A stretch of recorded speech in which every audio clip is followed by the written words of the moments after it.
نبی کریم صلی اللہ علیہ وسلم ہمیں دین عطا فرما کے گئے. اب اس دین میں سب سے اچھا دین والا کون ہے؟ اس کا ایک معیار اللہ کریم نے اس آیت کے اندر بیان فرمایا ہے، جو آیت میں نے آپ کے سامنے تلاوت کی ہے. یہ آیت نمبر 125 ہے سورہ نساء کی. وَمَنْ أَحْسَنُ دِينًا مِمَّنْ أَسْلَمَ وَجْهَهُ لِلَّهِ وَهُوَ مُحْسِنٌ. امتحان میں کامیابی کا اصول بڑا عجیب ہے کہ جو کچھ اللہ عطا فرماتا ہے وہ امتحان کے لیے عطا فرماتا ہے. تو ایک تسلی یہ بھی رکھیے کہ جب ہر چیز امتحان ہے تو جس کو تھوڑا دیا ہے اس کا امتحان تھوڑا ہے، جس کو زیادہ دیا ہے اس کا امتحان زیادہ ہے. جس کا اختیار چھوٹا ہے اس کا امتحان چھوٹا ہے، جس کا اختیار بڑا ہے اس کا امتحان بڑا ہے. جب یہ تصور ذہن میں آ جائے تو پھر بڑا امتحان بڑی مصولیت ہے، بڑا اختیار بڑی مصولیت ہے. تو اس اعتبار سے خوشحالی کے مقابلے میں مفلوق الحالی انسان کی پسندیدہ ہو جاتی ہے. انسان پسند کرنا شروع کر دیتا ہے کہ بجائے اس کے کہ انسان کے پاس مال و دولت کی کثرت ہو اور وہ امتحان میں پھنسا ہوا ہو، اس سے بہتر ہے کہ اس کے پاس مال و دولت کم ہو، امتحان چھوٹا ہو، اختیار بڑا ہو، امتحان بڑا ہو جائے. تو جس کو یہ سمجھ آ گئی وہ عہدہ لے گا اپنی مرضی سے. اس کو جب دیا جائے گا وہ منتیں ترلے کرے گا کہ مجھے نہ دو. کیوں؟ اگر اس کو امتحان کی کیفیت کا اندازہ ہے اور اگر یہ فلسفہ حیات، یہ تصور زندگی اگر اس کا واضح نہیں ہے تو وہ تو کہے گا کہ بڑے سے بڑا عہدہ دے دو، وہ تو کہے گا مال و دولت آنی چاہیے. اللہ کے رسول صلی اللہ علیہ وسلم نے پوری زندگی اسی طرح سے گزاری. آپ چاہتے، آپ نے حضرت عائشہ صدیقہ رضی اللہ تعالیٰ عنہا سے فرمایا کہ عائشہ، میں اگر چاہتا نا لَصَارَتْ مَعِيَ الْجِبَالَ الذَّهْبِ وَالْفِضَّةِ، میں اگر چاہتا تو سونے اور چاندی کے پہاڑ میرے پیچھے پیچھے چلتے، لیکن میں نے یہ نہیں چاہا. کیا چاہا؟ اللہم احیینی مسکینا وامتنی مسکینا. اللہ زندہ رکھ تو مسکینوں میں زندہ رکھ، اللہ موت دے تو مسکینوں میں دے. واحشر لی یوم القیامت فی زمرۃ المساکین. اللہ قیامت والے دن مسکینوں میں سے ہی اٹھانا. کیوں؟ یہ بتانا مقصود تھا. مال و دولت برا نہیں ہے، اگر انسان امتحان میں کامیاب ہو جائے تو مال و دولت کا اپنا امتحان ہے، اور جو کامیاب ہو جائے وہ اس میں کامیاب ہو جائے، جو ناکام ہو جائے وہ چاہے مفلوق الحال ہو اور چاہے وہ کامیاب. جب امتحان سمجھ میں آ جاتا ہے تو پھر زندگی کی اونچ نیچ کی کوئی حیثیت باقی نہیں رہتی. لیکن وہ دین ہے، کون اچھے دین والا ہے؟ وہ چاہے مفلوق الحال ہے، چاہے وہ کسی ملک کا حکمران ہے، چاہے وہ ایک انتہائی ادنا آدمی ہے. جب یہ فلسفہ حیات سمجھ میں آ جاتا ہے تو دین سمجھنا مشکل نہیں رہتا. وَمَنْ أَحْسَنُ دِينًا مِّمَّنْ أَسْلَمَ وَجْهَهُ لِلَّهِ. اصل شخص جو دین کے اعتبار سے بہترین ہے وہ تو وہ ہے جس نے اپنی پوری زندگی اپنے اللہ کے سپرد کر رکھی ہو. اسلم یسلم، اسلام کا معنی ہوتا ہے کمپلیٹ سبمیشن، کامل سپردگی. اپنے آپ کو سپرد کر دو، گردن جھکا دے. اس کا مطلب یہ ہے کہ پک اینڈ چوز. دین بھی ہو، مسلمان بھی ہو، اور پھر مرضی بھی اپنی کرے. یہ اللہ کے دین کے اندر ایسا کوئی آپشن موجود نہیں. یا ایھا الذین آمنوا ادخلوا فی السلم کافہ. ایمان کا دعویٰ اگر کیا ہے تو پھر پورے کا پورا دین میں داخل ہونا پڑے گا، ادھورا نہیں. پھر اپنی مرضی نہیں چلے گی. دین کے اندر داخل ہونا یہ شہادت گاہ الفت میں قدم رکھنا ہے. لوگ آسان سمجھتے ہیں مسلمان ہونا. جب کوئی شخص مسلمان اپنے آپ کو کہتا ہے تو اس کا مطلب یہ ہے کہ اس نے اپنی گردن اپنے اللہ کے سامنے جھکا دی، اس نے اپنے آپ کو اپنے اللہ کے سپرد کر دیا ہے. جب اس نے اپنے آپ کو اللہ کے سپرد کر دیا ہے تو اب اس کے بعد پک اینڈ چوز کا اختیار باقی نہیں رہتا. یہ کمپلیٹ پیکج اس نے دین کا اختیار کیا ہے، یہ پورا پیکج اس کو اس پر عمل کرنا پڑے گا. یہ دین ہے. ومن احسن دینا، سب سے اچھا دین والا، بہترین دین والا کون ہے؟ جس نے اپنا آپ اپنے اللہ کے سپرد کر دیا. اللہ اکبر. ممن اسلم وجہہ للہ، اپنی ذات اپنے اللہ کے سپرد کر دی، جھکا دی گردن. وہو محسن، وہی محسن ہے، وہی محسن ہے. محسن بھلا کون ہوتا ہے؟ ان اللہ یحب المحسنین. اللہ فرماتا ہے وَأَحْسِنُوا. اللہ اکبر. اس کا عام ترجمہ ہم سب کرتے ہیں، نیکیاں کیا کرو، اللہ نیکی کرنے والوں کو پسند کرتا ہے. یہ ترجمہ غلط نہیں ہے، ٹھیک ہے ترجمہ، کیونکہ حسنہ نیکی ہوتی ہے، اور کوئی شخص اگر نیکی کرے تو اس کو محسن کہا جا سکتا ہے کہ اس نے نیکی کی ہے. نیکی کرنے والا محسن ہوتا ہے. ان اللہ یحب المحسنین. لیکن محسن میں اور عام نیکی کرنے والے میں تھوڑا فرق ہوتا ہے. یہ احسان سے ہے، وہی احسان جس کے بارے میں جبریل علیہ السلام نے آ کے نبی اکرم صلی اللہ علیہ وسلم سے پوچھا تھا اخبرنی عن الاحسان. اللہ کے رسول صلی اللہ علیہ وسلم مجھے احسان کے بارے میں بتائیے. نبی اکرم صلی اللہ علیہ وسلم نے کیا فرمایا تھا؟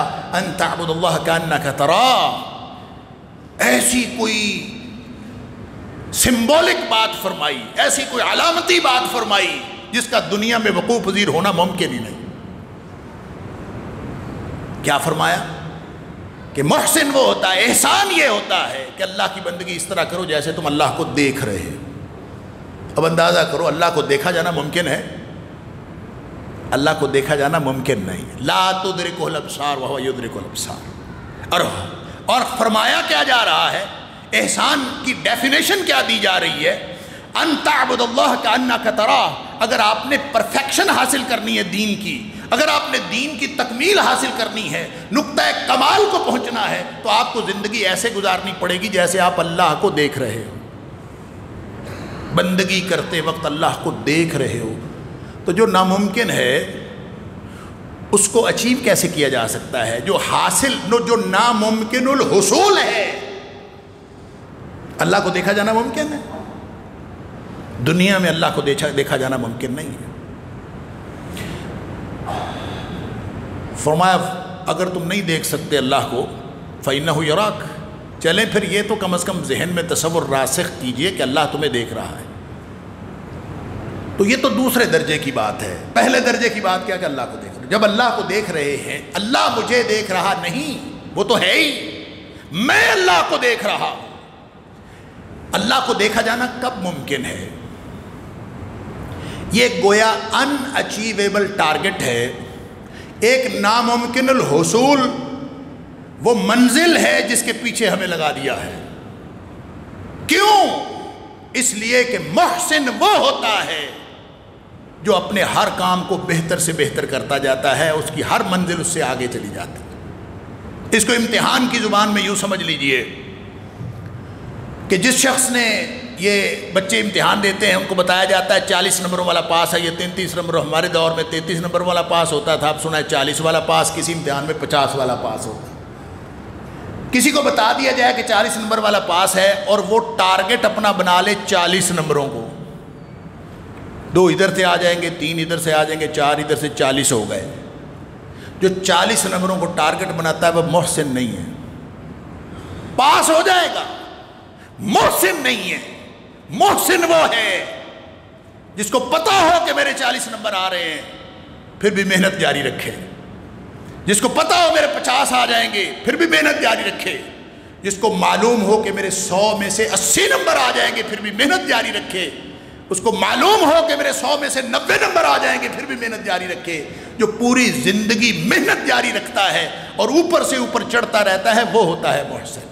اللہ کا قرب حاصل کرتا، وہ محسن ہوتا ہے. آگے سے آگے ان تعبد اللہ کانک تراہ. اللہ کو دیکھا جانا کیا ہوتا ہے، عملاً کیا ہوتا ہے؟ میں اس کو مختصر کرتا ہوں، بات لمبی ہو رہی ہے. جب آپ نے اللہ کو دیکھنے کی کیفیت حاصل کرنے کے پیچھے چل پڑے، نماز، زکوٰۃ، حقوق العباد، حقوق اللہ، پوری زندگی، خلوتیں جلوتیں، سب اس لیے ہیں کہ میں اللہ کے قریب ہو جاؤں. کس لیے ہیں؟ میں اللہ کے قریب ہو جاؤں، میں اللہ کو دیکھ لوں۔ اللہ کو دیکھا جانا دنیا میں ممکن نہیں ہے۔ کیفیت بہتر کرتا ہے اور آگے بڑھ جاتا ہے، خشوع و خضوع بڑھاتا ہے اور آگے بڑھ جاتا ہے، اور بڑھاتا ہے اور آگے بڑھ جاتا ہے، کرتے کرتے اس کی موت آ جاتی ہے۔ وَاعْبُدْ رَبَّكَ حَتَّى يَأْتِيَكَ الْيَقِينُ، محنت کرتے جاؤ کرتے جاؤ کرتے جاؤ، تمہاری موت آ جائے۔ موت کے بعد برزخ، برزخ کے بعد حشر، حشر کے بعد فیصلہ جنت جہنم۔ فیصلہ ہو گیا، جنتی جنت میں چلے گئے، جہنمی جہنم میں چلے گئے، جنتی موج میلے سے رہنا شروع ہو گئے۔ نبی اکرم صلی اللہ علیہ وسلم نے فرمایا، آواز آئے گی، یا اہل الجنہ، وہ جنتیو گل سنو، اللہ اکبر، اللہ، تمہارے ساتھ اللہ نے ایک وعدہ کیا تھا۔ وہ حیران ہو جائیں گے، اللہ کا وعدہ؟ اللہ نے تم سے وعدہ کیا تھا، اللہ اپنا وعدہ پورا کرنا چاہتا ہے۔ جنتی حیران ہو جائیں گے، کون سا وعدہ؟ اللہ، جہنم سے تو نے بچا دیا، عذابوں سے تو نے بچا دیا، ہمیشگی کی جنت عطا فرما دی، ہر طرح کی نعمت عطا فرما دی، کون سا وعدہ پیچھے رہ گیا ہے جو ابھی پورا نہیں ہوا؟ اللہ اکبر۔ وہ یہ گفتگو کر رہے ہوں گے، اللہ کریم پردہ ہٹا دیں گے، اپنا دیدار کروائیں گے۔ وہ جو دیدار ہوگا نا، پھر جنتیوں کو سمجھ آئے گی کہ جو دنیا میں ہم محسن تھے نا، اللہ اکبر۔ نبی کریم صلی اللہ علیہ وسلم نے فرمایا، جنتیوں کو اللہ کے دیدار میں ایسی لذت محسوس ہوگی کہ دنیا جنت کی ساری نعمتیں اس کے مقابلے میں ہیچ نظر آئیں گی، ان کو اللہ کے دیدار کی لذت جنت کی ساری نعمتوں سے بلند ہے۔ وہاں جا کے سسٹم مکمل ہوگا، نظام امتحان، الذی خلق الموت والحیات لیبلوکم ایکم احسن عملا۔ یہ جو موت کو پہلے اور حیات کو بعد میں بیان فرمایا ہے، اس کے اندر بھی یہی حکمت ہے کہ موت ختم ہو جانی ہے، حیات ختم نہیں ہونی۔ موت پہلے ہے، زندگی بعد میں ہے۔ ہم جس زندگی کو جانتے ہیں، ہم جس نظام حیات کو سمجھتے ہیں، وہاں زندگی پہلے ہے، موت بعد میں ہے۔ اللہ فرماتا ہے موت پہلے ہے، زندگی بعد میں ہے۔ اور وہاں جب انسان جنت میں چلا جائے گا، پھر ہمیشہ کی زندگی ہے، وہاں جا کے سسٹم مکمل ہوگا تو کیا ہوگا؟ اللہ کا دیدار ہوگا۔ ان تعبد اللہ کأنک تراہ، اس منزل کو اے مسلمان سامنے رکھ اور آگے سے آگے بڑھتا جا، تو محسن ہو جائے گا۔ تیرا اللہ تجھے جو کہے تو کرتا جا، اللہ کے قرب کے لیے واسجد واقترب، تو سجدے کر، اللہ کے اور قریب ہو جا۔ سجدے میں انسان بالکل سب سے زیادہ پستی کی حالت میں ہوتا ہے، یعنی اس سے بڑی فزیکلی، عملی طور پر، جسمانی طور پر کوئی پستی کی حالت نہیں ہو سکتی کہ انسان اپنی پیشانی زمین پر رکھ دے۔ لیکن یہ پستی اس عروج میں، اس بلندی میں کردار ادا کرتی ہے۔ نبی اکرم صلی اللہ علیہ وسلم نے فرمایا کہ انسان اللہ کے سب سے زیادہ قریب اس وقت ہوتا ہے، اللہ وَهُوَ ساجد، جب وہ سجدے کی حالت میں ہوتا ہے، اس وقت اللہ کا قرب، اور قرآن بھی کہتا ہے وَاسْجُدْ وَاقْتَرِب، سجدے کر، اللہ کا قرب حاصل کر لے۔ لہٰذا کوئی ایک بات نہیں، پورا دین، جس نے دین پر عمل اس لیے کیا کہ میں نے اللہ کا قرب حاصل کرنا ہے، تو بس وہ آگے سے آگے بڑھتا رہتا ہے، اور اسی کو محسن کہتے ہیں، جس نے اپنا آپ اپنے اللہ کے سپرد کر دیا۔ ہم بڑے سیانے بنتے ہیں، اصل میں آپ ہم سب سیانے ہیں۔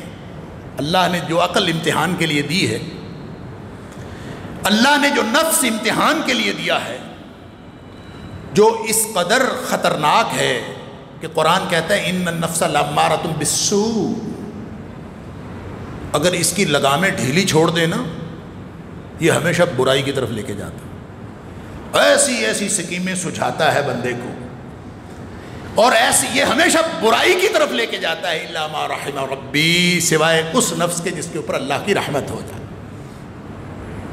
کنٹرول کرنا پڑتا ہے، ورنہ تو یہ لے جائے گا۔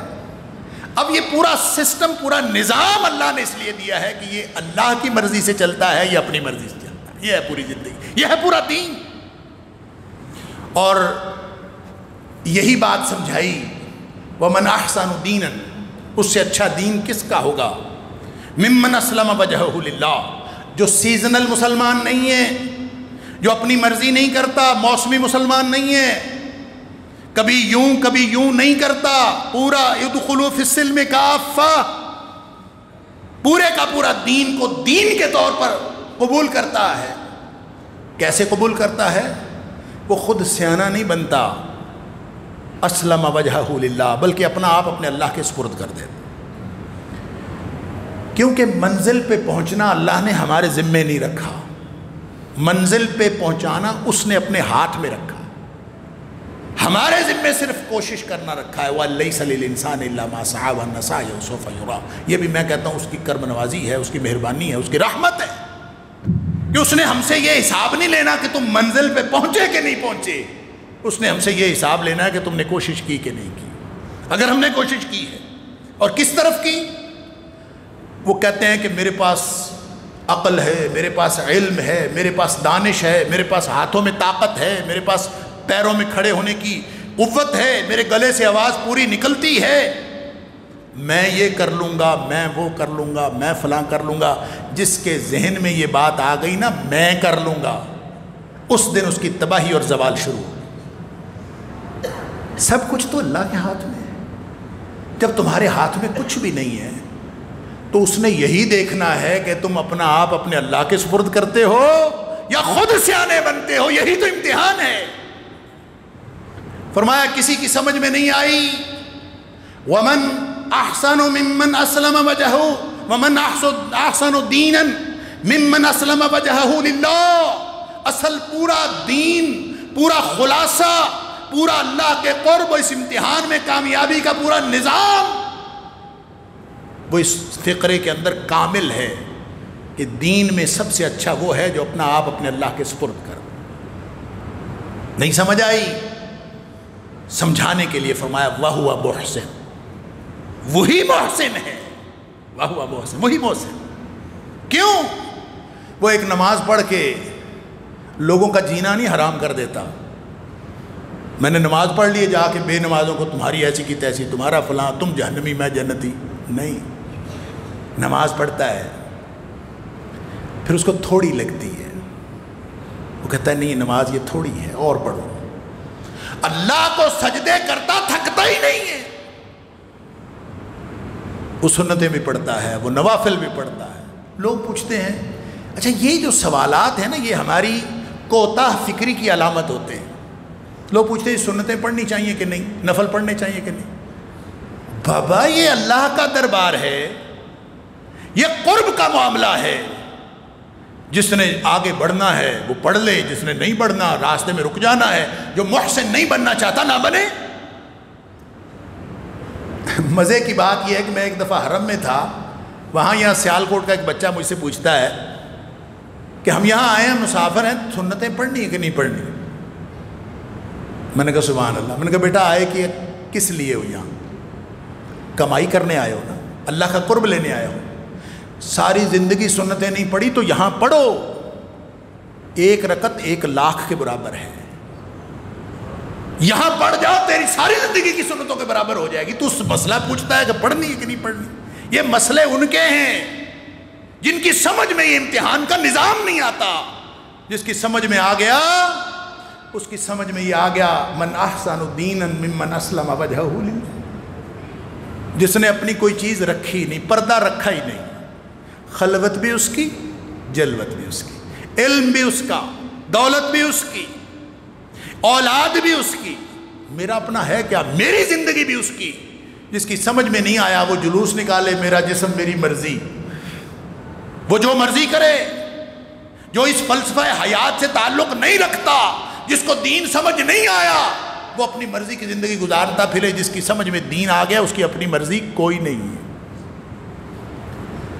فرمایا وَهُوَ محسن، وہ ہے محسن جو ہر وقت آگے بڑھتا رہتا ہے۔ آگے بڑھنے کا سفر یہ موت پہ ختم نہیں ہوتا، یہ انشاءاللہ جنت میں اللہ کے دیدار پہ ختم ہونا ہے۔ جن کی سمجھ میں یہ بات آ گئی کہ آگے سے آگے بڑھنا ہے، پھر لوگوں کی سمجھ میں نہیں آیا تو فرمایا وَاتَّبَعَ مِلَّةَ إِبْرَاهِيمَ حَنِيفًا، نہیں سمجھ آئی تو ایک مجسم کردار تمہارے سامنے ہے۔ اس قرب کی علامت، اس پورے فلسفہ حیات کی علامت. فرمایا نہیں سمجھ آئی تو ابراہیم علیہ السلام کی زندگی کو دیکھ لو, اس کے پیچھے چل پڑو, یہ بھی سمجھ آ جائے گی کہ محسن کون ہوتا ہے, یہ بھی سمجھ آ جائے گی کہ دین کس کا سب سے اچھا ہوتا ہے, اور یہ بھی سمجھ آ جائے گی کہ اپنا آپ اپنے اللہ کے سپرد کرنے کا مطلب کیا ہوتا ہے, یہ بھی سمجھ آ جائے گی. اللہ اکبر. امتحان ہو رہا ہوتا ہے, ہمیں سمجھ ہی نہیں ہوتی کہ ہمارا امتحان ہو رہا ہے. ہم پہلے امتحان میں ہی فیل ہو گئے, ہمیں ابراہیم کیسے سمجھ میں آیا علیہ السلام. دیکھیں جب اللہ نے امتحان کے لیے بھیجا ہے تو امتحان کو, اس کو بھی آپ دنیاوی امتحانوں کے حوالے سے سمجھ لیجئے کہ جس شخص نے کبھی کچی جماعت میں داخلہ ہی نہیں لیا, اس کو کیا پتا پرائمری کا امتحان کیا ہوتا ہے. جس نے کبھی پرائمری پاس ہی نہیں کی, اس کو کبھی مڈل کے امتحان کا اندازہ ہو سکتا ہے کہ وہ کیا ہے. نہ وہ کوئی اس کو مڈل کے امتحان میں بٹھائے گا, نہ اسے کوئی امتحان لے گا. چڑھتے جائیے آگے.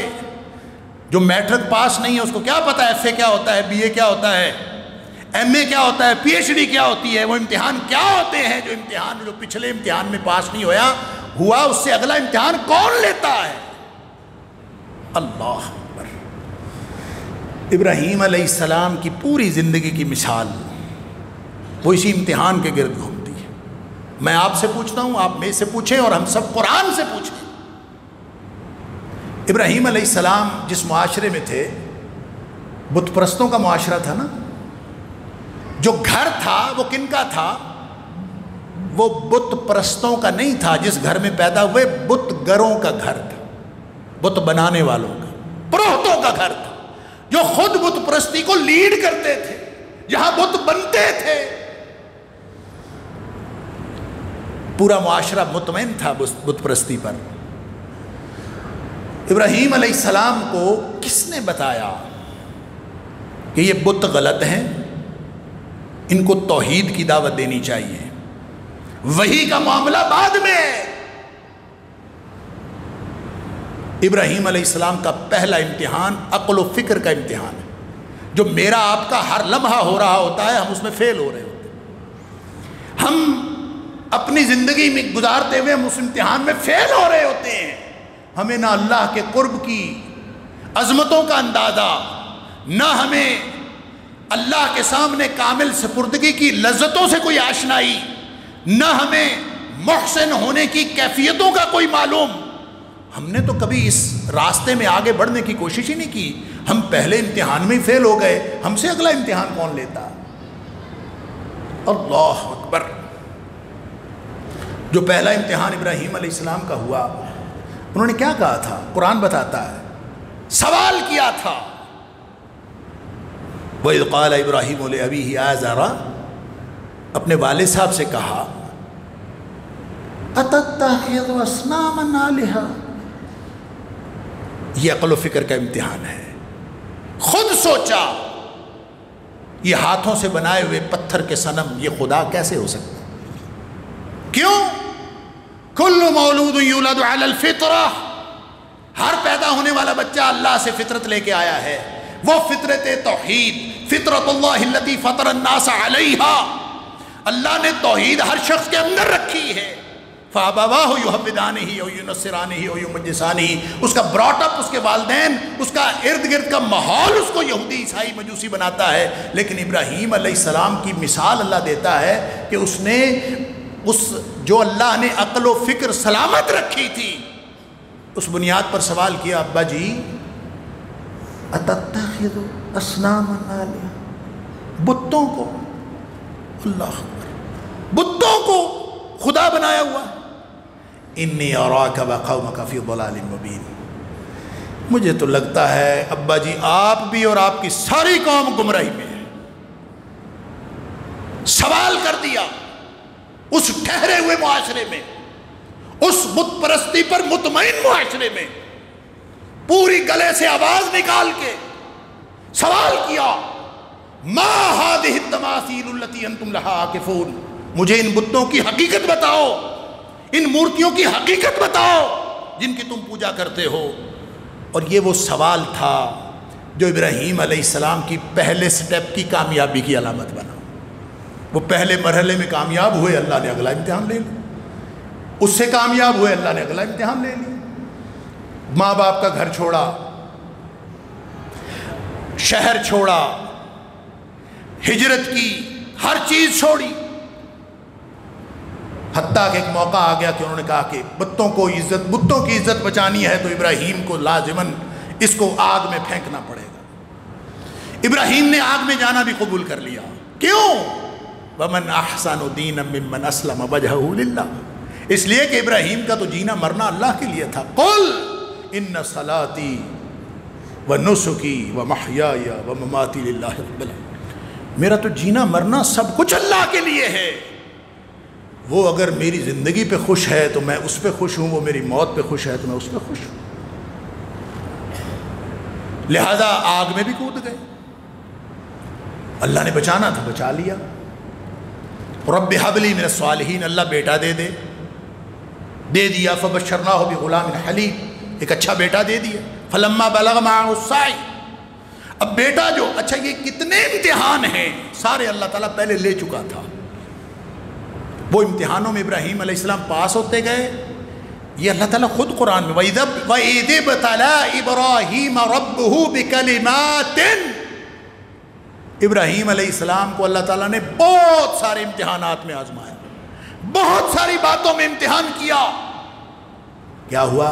فَأَتَمَّهُنَّ، ابراہیم سارے امتحانوں میں پاس ہو گئے۔ فَأَتَمَّهُنَّ، سارے امتحانوں میں پاس ہو گئے۔ پھر جا کے کہا انی جاعلک للناس اماما، جا میں تجھے امام انسانیت بناتا ہوں۔ قال ومن ذریتی، اللہ میری اولاد میں سے بھی بنا۔ قال لا ینال عہد الظالمین، جو تیرے اسوہ پر ہوگا اس کو ملے گی یہ امامت انسانیت، اور جو تیرے اسوہ پر نہیں ہوگا، جو ظالم ہوگا، اس کے لیے ہمارا کوئی وعدہ نہیں۔ ابراہیم علیہ السلام نے، یہ اللہ تعالیٰ نے اس آیت میں دین کی حقیقت احسان کے ساتھ اور احسان کی حقیقت ابراہیم علیہ السلام کے کردار کے ساتھ سمجھائی ہے۔ وَاتَّخَذَ اللَّهُ إِبْرَاهِيمَ خَلِيلًا، اور ابراہیم وہ ہے جس کو اللہ نے اپنا خلیل بنایا تھا، جس کا دنیا میں کوئی دوست نہیں، اس کو اللہ نے اپنا دوست بنا لیا۔ کیوں؟ وہ سارے امتحانوں میں پاس ہوتا۔ یہ جو قربانی والا معاملہ ہے نا، قربانی تو کہتے ہی قرب سے ہے، قربانی کا معنی یہ ہوتا ہے کہ جو اللہ کے قریب کر دے، ہر وہ عمل جو آپ کو اللہ کے قریب کر دے۔ ہمارے ہاں عجیب و غریب لوگوں نے خیالات بنائے ہوئے قربانی کے بارے میں۔ ہم قربانی، وہ کہتے ہیں کہ جناب جو آدمی ڈیوٹی پہ کھڑا ہوا فوت ہو گیا وہ قربانی دے دی اس نے، جو تعلیم دیتا ہوا فوت ہو گیا قربانی دے دی جو اس نے، ہم والدین نے قربانی دی، فلاں نے قربانی دی۔ ہاں، جس کے قرب کے لیے دی ہے اسی کھاتے میں ان کی قربانی ہے۔ اگر اللہ کے قرب کے لیے ہے تو وہ قربانی اللہ کے ہاں قبول ہے۔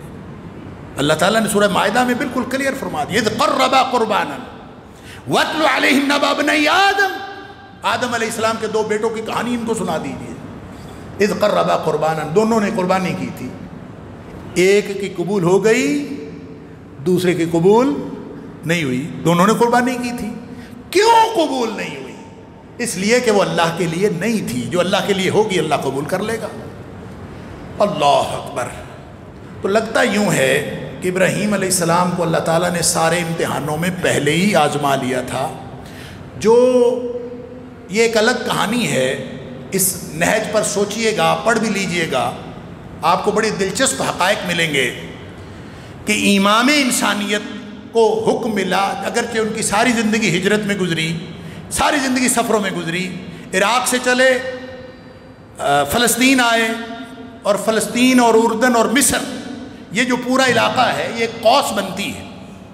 اگر آپ اس کو نقشے میں دیکھیں تو ایک قوس بنتی ہے، اس کو عربی کہتے ہیں قوس اخضر۔ یہ سارا علاقہ سرسبز و شاداب ہے، عراق سے مصر تک کا، مصر سے واپس عراق تک کا، درمیان میں فلسطین، واہ واہ، ایسے کوئی سرسبز و شاداب۔ اور یہ اللہ جانتا ہے کہ یہ پہلے سے سرسبز و شاداب تھا تو ابراہیم علیہ السلام نے ہجرت کی، یا ابراہیم علیہ السلام کی ہجرت کی وجہ سے سرسبز و شاداب ہو گیا، یہ اللہ جانتا ہے۔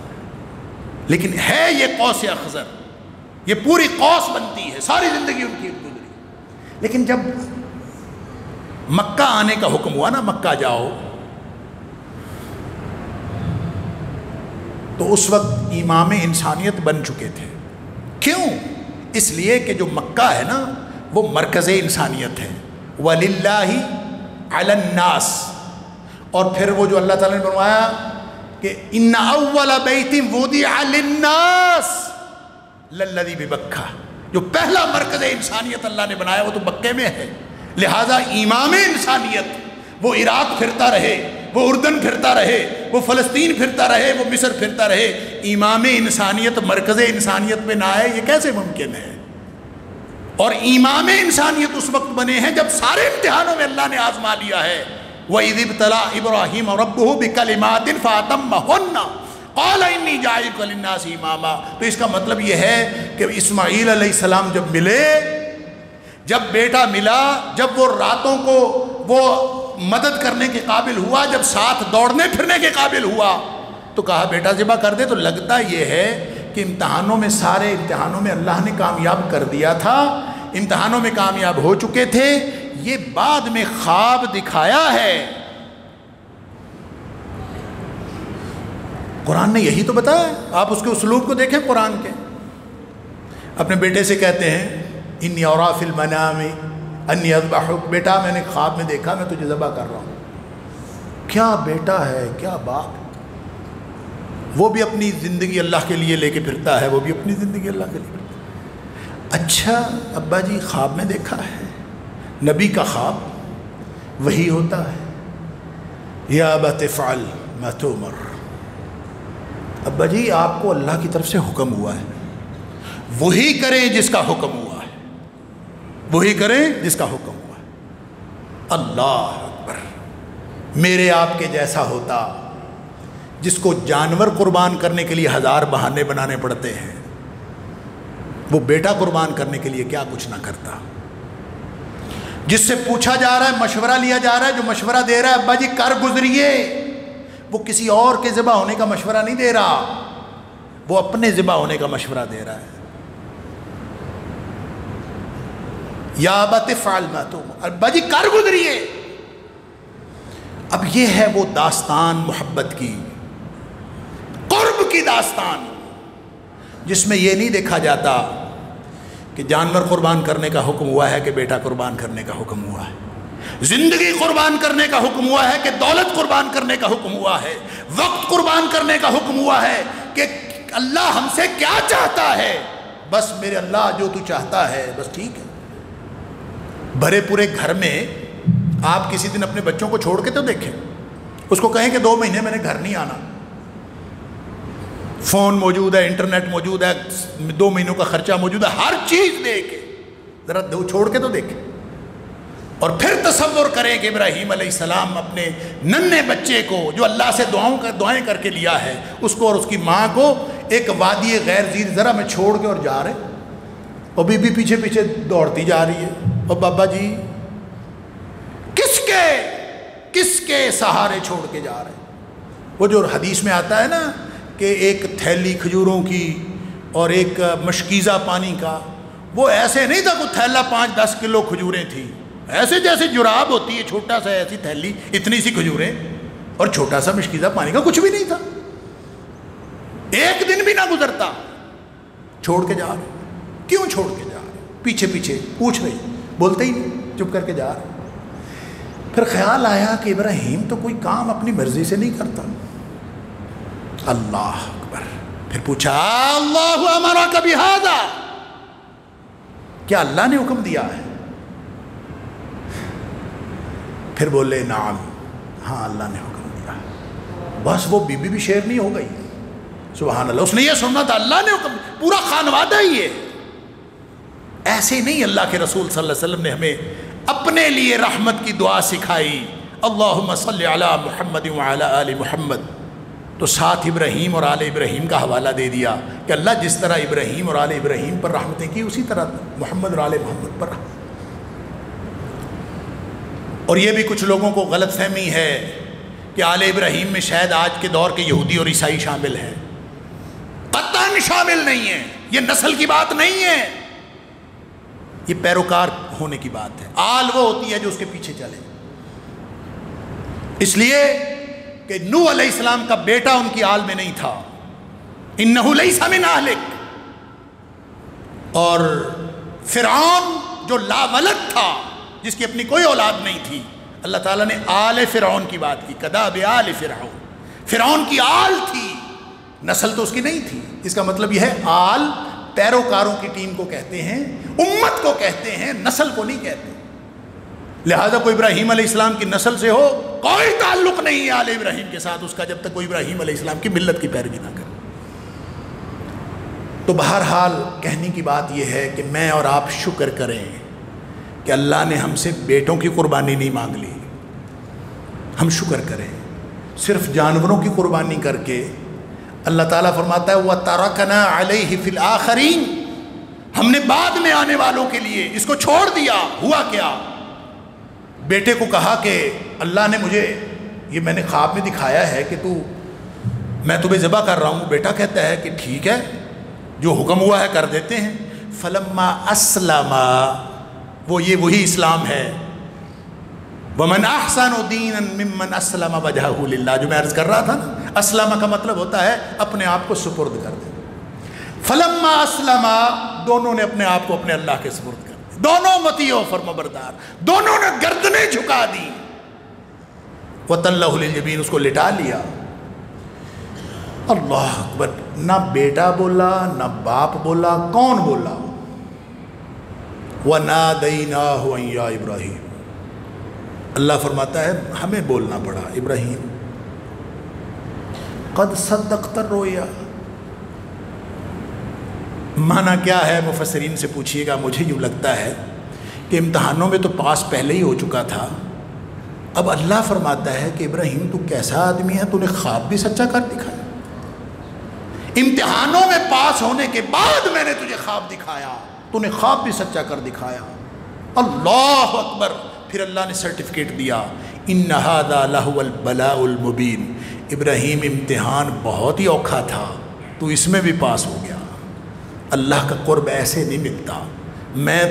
میں اور آپ تو خوش ہوں اور شکر کریں اللہ کا کہ اللہ نے ہمیں قربانیاں، یہ جانوروں کی قربانی کر کے ابراہیم علیہ السلام کی ملت کی پیروکار بنا دیا ہے، وگرنہ اگر بیٹوں کی قربانی مانگ لی ہوتی، اللہ اکبر، تو جس نے دیے ہیں وہ مانگ سکتا ہے، جو ابراہیم سے مانگ سکتا ہے۔ اگر ہم اس کی طرح امتحانوں میں پاس ہوں، وہاں پہنچیں تو وہ والا امتحان لو، جس PhD پہ ابراہیم پہنچا تھا ہم پہنچے ہی نہیں ہیں، ہم تو چھوٹے چھوٹے امتحان دینے والے ہیں۔ بہانے نہ بنائیں، اللہ کے قرب کی تلاش میں جو اللہ کی طرف سے حکم ہوا ہے اس کے آگے سر تسلیم خم کر دیں، یہی وہ نیکی ہے، یہی وہ راستہ ہے جو دین کا راستہ ہے۔ اگر یہ سمجھ میں نہیں آیا تو کسی ایک عمل کی بات نہیں ہے، پورا دین ضائع ہونے کا امکان ہے، اس لیے کہ دین کے اندر آ کے پھر اپنی مرضی نہیں چلتی، اللہ کی مرضی چلتی ہے، اور اللہ کی مرضی کیا ہے؟ وہ نبی اکرم صلی اللہ علیہ وسلم کی پوری حیات طیبہ اللہ کی مرضی ہے، جو ہمیں اللہ کے رسول صلی اللہ علیہ وسلم نے سکھایا۔ اللہ تعالیٰ مجھے اور آپ کو خالص دین پر عمل کرنے اور خالص امتی بننے کی توفیق عطا فرمائے۔ وآخر دعوانا الحمدللہ۔